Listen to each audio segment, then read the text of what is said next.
Hi and welcome back to the hand tutorials. This is part 2. If you haven't already checked out part 1, be sure to go back first, as a lot of what we're going to do now builds off of what we've already learned there. I'll leave a link for you in the description.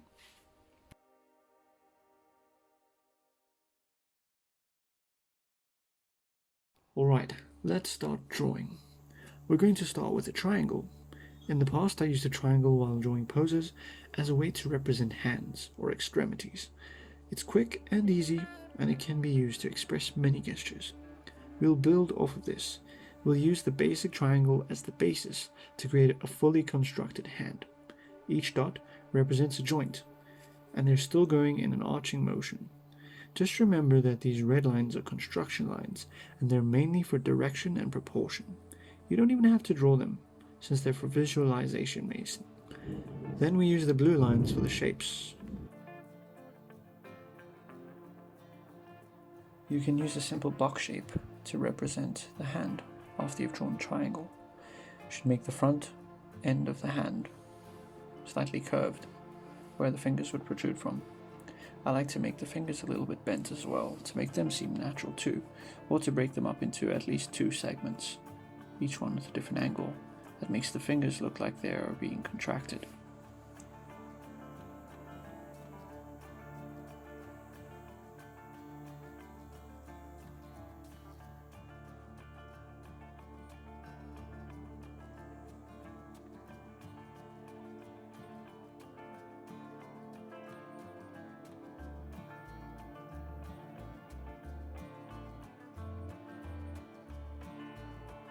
The hand from the side that we dissected earlier. We'll start with a triangle for the shape of the palm of the hand. Then I'll show you how to do it from start to finish. Remember not to be too rigid with your fingers, so that they still feel natural. The construction lines are just a guideline. You don't have to keep each shape following it exactly.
Here's the fist from earlier. We'll start with the cube first.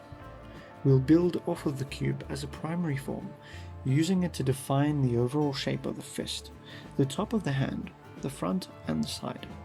Why I do this is because it helps to maintain the feeling of solidity to the form. If you try to start with your secondary and tertiary forms right away, you wind up losing the structure in the detail, and this gives you a very flat or broken looking hand.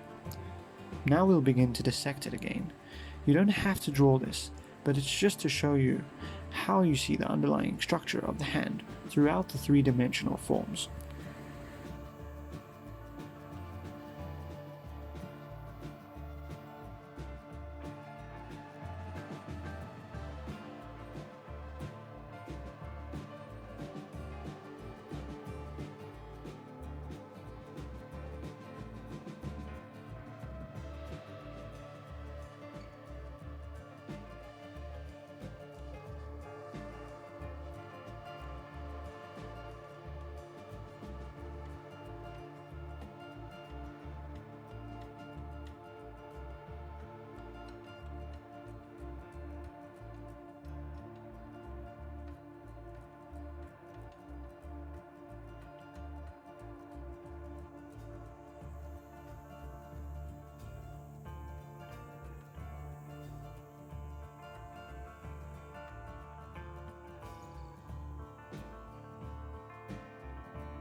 On to handholding.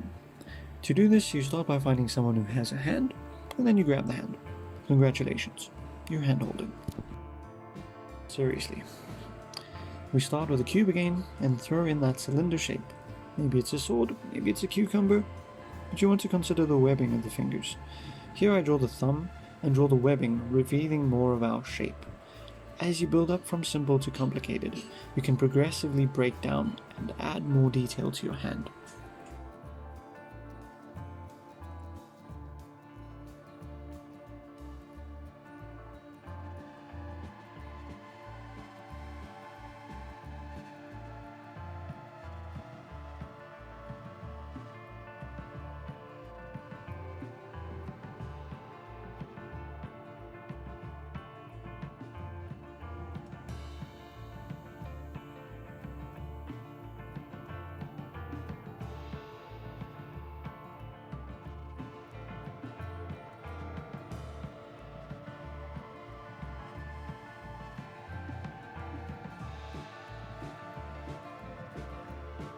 Now we move on to the last example.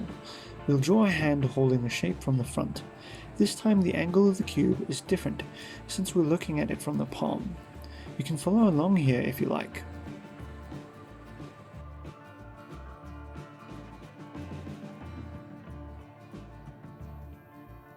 I don't use shading in these shape and form tutorials because I want you to focus on the structure alone. If you're a beginner, you want to be thinking about the shape of the object and how they are seen from different angles. Focusing on shadows is the next step.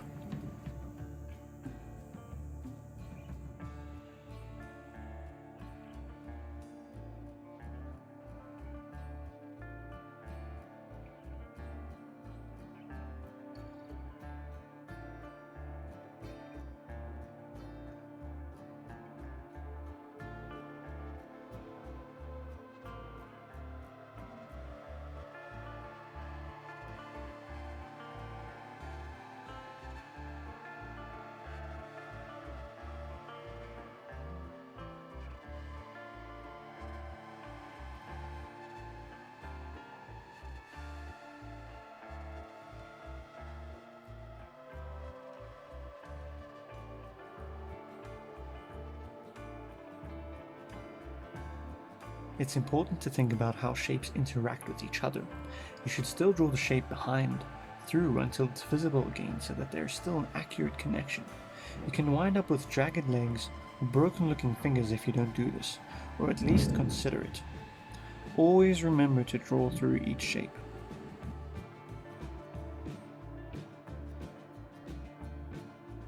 Thanks for watching. I hope you enjoyed this video, and if you did, be sure to leave a thumbs up. If you're new here and you'd like to see more content, then why not consider subscribing? We'll start with a simple shading tutorial in the next video.